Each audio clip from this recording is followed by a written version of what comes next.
My name is Jamie Rowe. I'm the spokesman for the Secure My Vote campaign. This is Jeff Litton, who was our executive director of the campaign, the guy who's led our volunteer effort from the get-go of this campaign. From the start, we've been about one thing, and that's about securing our elections, providing better election security. And our volunteers that have joined the cause have been incredible. We have literally thousands and thousands of volunteers all across our state who have been out talking to their friends and neighbors and church members and just members of their community, asking them to help help our effort to secure our elections. And today, we want to announce we have collected, what you see here is, well, plus some other boxes that aren't out here, but we have collected over 435,000. I think the number now is actually up to 438,000 signatures. That is, we were required to have 340,000, so we're well over, almost 100,000 signatures over what the required amount was. But given the fact that from the start of this campaign, we have had millions of dollars of left-wing dark money that's been pumped into this state to place incredible hurdles in front of us every step of the way.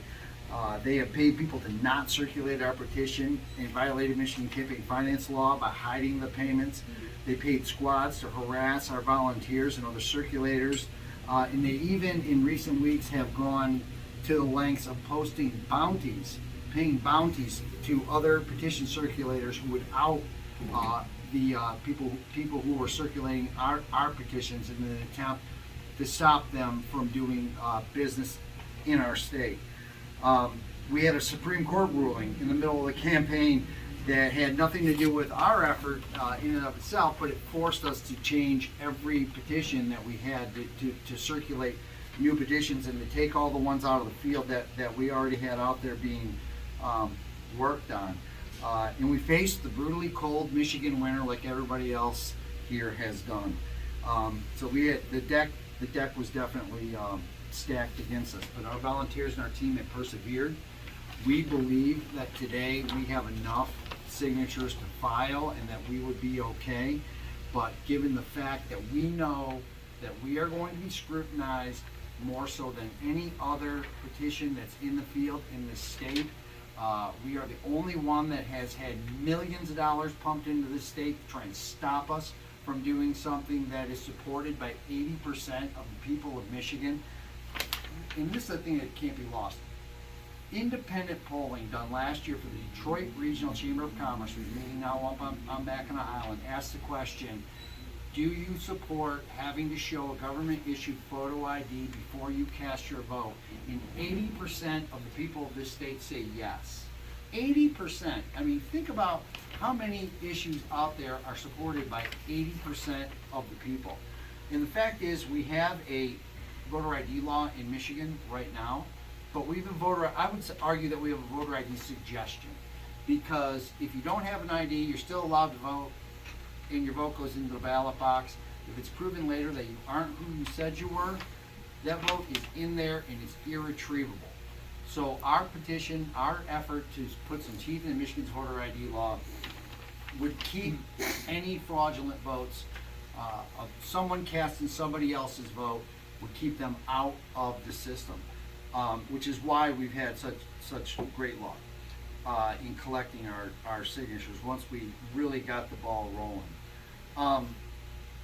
So we are, I know others have said today, out of an abundance of caution, and we really are using an abundance of caution, because there were some people involved in the campaign who thought we should file, others who thought we shouldn't. But the fact of the matter is, our volunteers, our supporters have put in too much hard work for us to end up getting bounced off the ballot due to some technicality, or because Mark Brewer had to fly back every signature that we submit. So we're going to help people like Mark Brewer make even more money, because we are going to file this petition, but we're just not going to do it today. It will be filed within weeks, not months.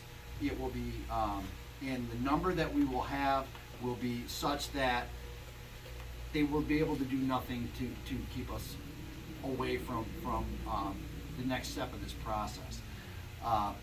So going forward, we will file within a couple of weeks. God, I wish we had, if we had had a couple weeks prior to the last month, like we've had over the last month, we would be definitely filing today. And we would also be filing today if it weren't for some people who tried to defraud the process. This pile that you're looking at right here, this is all what we believe is fraudulent petitions. Petitions that were circulated by fraudsters similar to those that have victimized some of the gubernatorial campaigns in the state. We believe they've been roundtabled, and we didn't pay for them. So the people who brought them in, we did quality control on everything involved in this process, and we pulled these out. We're not submitting them, and it's about 20,000 signatures that were submitted to us that were fraud, and that is not included in the 435,000 number that we have. We believe we have 435,000 valid signatures that have been real voters signing them, but we are simply making certain that when we do file, they are going to have no choice but to approve us and move on to the next step of the process after we get certified, would be to be submitted to the legislature, where we think that we would find a pretty favorable response from the Michigan legislature that's already passed bills to do just about everything that we do in this petition. One thing is, we do understand that by not filing today, that this issue will not be before the Michigan voters this fall. But it could be before the legislature before the end of the year. And that's why we intend to file as soon as we believe that we have the number that makes it unstoppable at the certification process, and then put it before the legislature. And this could be done with promptness. We hope that we can count on the professionalism of the Bureau of Elections to, when we do submit it, to promptly go through and certify the results. So while we're not going to file today, you'll be hearing from us again here in short order. Happy to take any questions if you don't have any. So, do you expect the legislature to pass it as soon as it hits them? Well, I would hope that. I would think that we probably have a pretty good chance of the legislature of approving this petition, since the approving the provisions that are included in our petition, because they've already approved them. I mean, basically everything that's included in our petition has been approved by the legislature previously and vetoed by Governor Whitmer. Fact of the matter is, some people have called it a loophole. I call it the Michigan Constitution. The Michigan Constitution gives the people the right to initiate legislation, and the Constitution dictates how that process works. And the process says, once you're certified, the legislature gets first crack at it. So we're not trying to exploit a loophole. We're trying to do what the Constitution allows us to do. It's a provision that's been used to do everything in the state, from raise the minimum wage to legalize marijuana. Okay, this is a process that's used all the time, and we're proud of the effort, very proud of the effort our volunteers and our team has done to move forward. Jane, so you said that fraudulent signatures were not included in the 435,000? They're not included in the 435, yes. What's an appropriate cushion that you guys are looking for in order to submit these? Well, there were some people on our team who thought that we were fine, and I think we probably would be fine. But the fact of the matter is probably just. And what it comes down to, particularly with the Supreme Court, or not Supreme Court, the Court of Appeals ruling today, which says you don't have to go, the Secretary of State doesn't have to go through every signature. If you get a bad random sample, I mean, you could have the work of thousands and thousands of our volunteers and countless amount of money wasted. And what we want to do is build that cushion up larger than it is, to a point where we think we're going to be within a couple of weeks. It's weeks, not months, before we're going to be done. So I know Jeff's a little disappointed. He's been heading up our volunteer effort throughout, and we've been working like crazy. They've been working like crazy to try and get this done by today, because we understand the significance up today. I mean, if we submitted it today, would have forced the Secretary of State, Bureau of Elections to approve them in short order, or at least we saw what happened with Unlock Michigan petitions, and we hope is that an issue that's supported by 80% of the people should be considered in short order by the Secretary of State once we do submit it. And we're gonna make certain that we keep the pressure on the Bureau of Elections to not make the people wait months and months and months for them to do their work. Jeremy, can you kind of lead me through how you guys identified the fraudulent signatures? Quality control. We have people who have been, who are engaged on our team, who have been involved in the petition process for years, and people they've seen every manner of petition submitted, and they can tell when something's done with roundtable.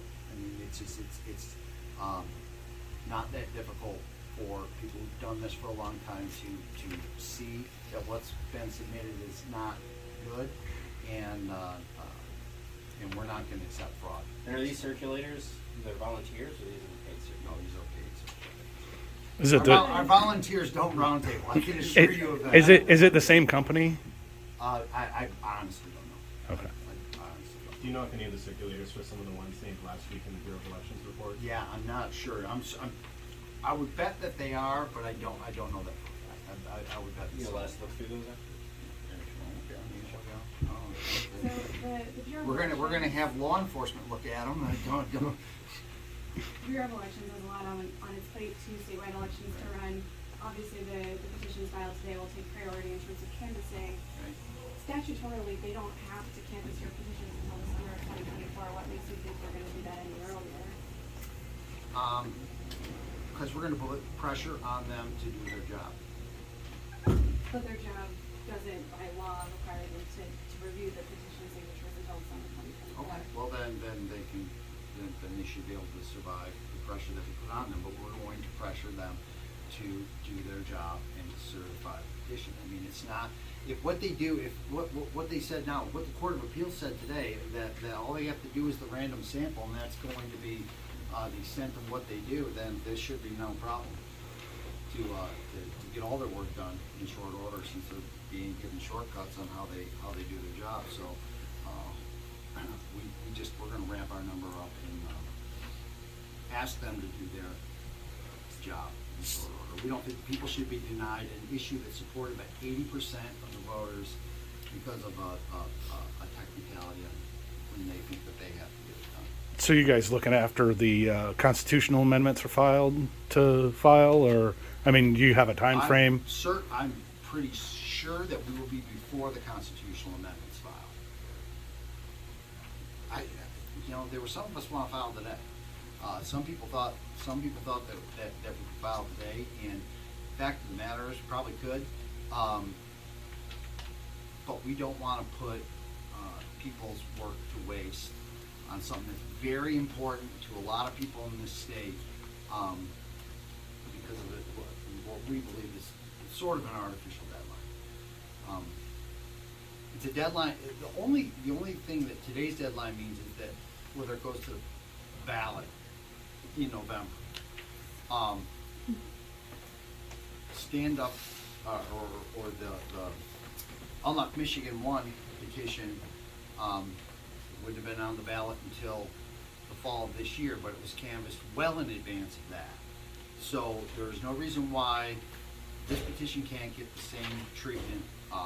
Even they had to wait 8 months, 9 months. It shouldn't take as long to certify these petitions as it takes to,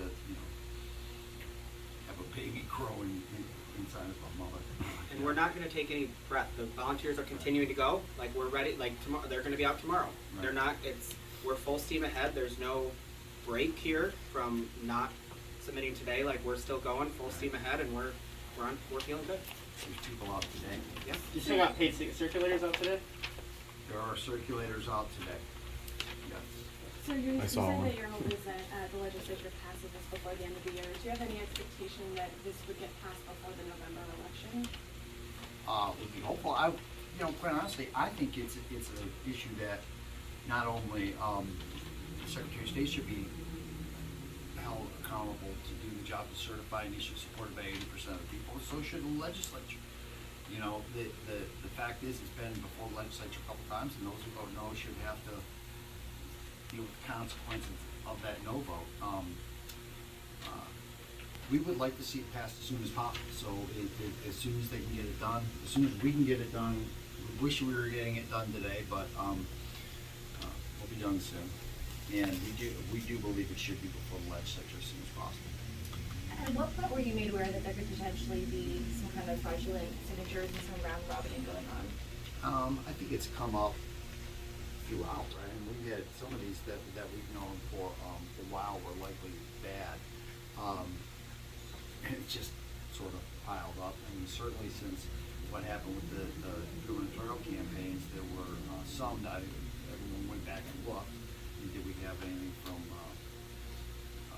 people that were bad? But we've been doing quality control throughout. So we take some that we don't believe are good out of the process from the start. So, but yeah. It's important to double, triple check them, and that's what we've been doing, our team has been doing, and every time they see something that's questionable, they pull it out. We don't leave questionable things in there because it's important to ensure that every signature matters, because as we are trying to restore faith in our election process and to ensure that everybody has faith in the process for our republic, this is a vital, important part, is making sure that the signatures on the petitions are valid. Amen, amen. I'll tell you one thing, I've been doing politics in the state for a long time, right? You can and you will, at some point, screw up basically everything in politics, right? You're gonna make a mistake. We're human beings, everyone's gonna make a mistake. The one thing you cannot make mistakes on, though, is ballot access. And that is why you have to be very careful when you're submitting something like petitions, because technicalities kill you in this business. Well, technicalities is an outright fraud. I mean, listen, fraud should not be tolerated in any way, shape, or form in our process. That's why it is our intention that the petitions that we got that we believe are fraudulent will be turned over to law enforcement and or the proper process to be followed. And I think those who participate in fraud should be punished. You mentioned that you didn't pay for the fraudulent petitions. Was that a conversation happen as? We're not gonna pay Was for that? fraud. I mean, was that a conversation happen as soon as they turned it in? Basically, Yes. did you call them out right away? Did they admit to it? Yes. How did that work? Yeah, we don't pay before we check. We have people that check them, ensure that they are validated before we pay signatures. It's the important part. You shouldn't pay for something that you can't be confident in. That's the whole process. So people did admit that those were fraudulent. I don't know that anybody admitted it, but they certainly weren't going to be paid for something. Jamie, are you able to share the name of some of those circulating firms? No. So are you guys gonna go after them? I mean, We will turn over what we believe Just- is fraudulent to law enforcement. I mean, you're not gonna go after them in court of law or something, then? No. There's no reason Okay. for us to. All right. Because I we mean, don't. we didn't pay, so there's not, All right. like, some of the gubernatorial campaigns that paid for the fraud, I think they have a cause of action against the people who defrauded them. We didn't pay, so the appropriate action is, legal action. Law enforcement should act. They should respond to this. They should take them and they should investigate this. And it's important. It's clean up a process. What does it say about this election cycle that of over the dozen petitions that were initially being circulated, only one so far has actually been turned into the Department of State? Yeah, I think it's a couple things. And one, I think that you have, like you said, I've been doing this for a long time in the state, and paid petition circulators have always been a part of it. But the amounts that have been paid for several reasons, whether it's declining workforce or sheer number of petitions out there competing for the same workers, whatever, has driven the price through the roof. And I think that part of the problem is, and this is just my personal opinion, is that there's an economic incentive to participate in the fraud. I mean, if you know that you're going to get paid $10 a signature, I sit down and do 1,000 signatures in an afternoon, I'm going to make 10 grand. I mean, that's an incentive. And that's why I think it's important that the prosecuted, that the law be applied. because people have to understand, if you think defrauding people is you get off scot-free and no one's ever gonna get in trouble for it, we have to make certain that that doesn't happen, and that people who have defrauded, the process have, face the full extent of the law. We, particularly since our mission with our campaign is to secure elections, the last thing that should be associated with our campaign is any sort of election fraud, and we will make certain that none is associated with what we're doing. Do you think this will lead to some regulation about circulators? I think that there's already laws on the books about fraud, and that those laws need to be applied. I don't know that new laws are needed. Jamie, you've done a few different campaigns like this. Have you ever seen this level of fraud before? No, I'll tell you, I mean, I've basically been on the candidate side of things, and, you know, fortunate elected official that I worked for a long time, we sent out a mailing to our volunteers and got all our petitions back inside of a week or two. It was an easy process. But I'm also involved in a gubernatorial campaign right now that did it right, and it's work, it's hard work, and but the other side, I personally, I think it's the financial incentive that is promoting that, just because there's so much money to be made in a short period of time. And that's my conjecture on it, but I think it's a part of the problem. There's just a huge financial incentive to participate in fraud, which is why it has to be punished. So just to clarify, Secure My Vote didn't rely on any paid circulators? No, we had paid circulators for sure. How much money did you spend on those paid circulators? I don't know, I have that. Everything that we spent will be reported as required by the Michigan Campaign. We will follow the Michigan Campaign Finance Act, unlike our opponents who are trying to keep us off the ballot. We also have over 100,000 volunteer signatures, which is very, I mean, I would be curious to ask all the other campaigns that are circulating, because the volunteers behind this, we have all 83 counties represented. They are fully engaged. They are out there at every event you can imagine. They're asking their parents, their friends, their neighbors. They are engaged and ready to support this, and they're going to continue the work, and we're feeling good. Yeah, you know, the thing is that this right to petition is hard. I mean, it should be hard. What we're trying to do is to change the law of the state, and changing the law of our state should not be easy. The Constitution gives the citizens this right, but in order to have it exercised and applied to 10 million people, it's going to require a great deal of effort. And we are so thankful for the people who stood up and volunteered. I mean, quite honestly, we're thankful for the paid circulators who have done honest work for us. I mean, we're thankful to them as well. I mean, there are a lot of people who go out there and they work hard. And quite frankly, I don't. People saw last week there were some of our circulators that have been harassed, yelled at, beaten down, or not beaten down. I mean, they've been harassed and harangued at a level that is just not right in the political process. There's no place in the political process. You can disagree with the issue if you like, but you don't have a right to go out there and harass our circulators who are trying to do an honest job. So, but we're very thankful for the people who have been paid to do honest work, and we've gotten the vast majority of everybody that we've gotten has done great, honest work for us, and we're thankful for it because it's helping us to move an important issue forward. How many signatures do you estimate are there? How many did we think? About 20, just over 20,000. Okay. 20,000. And that's just, so to think, like, quality control process, that's just the fraud that was pulled out. We checked everything that has to do with the petition. You see when you file petitions, there are other issues that the Board of Canvassers check.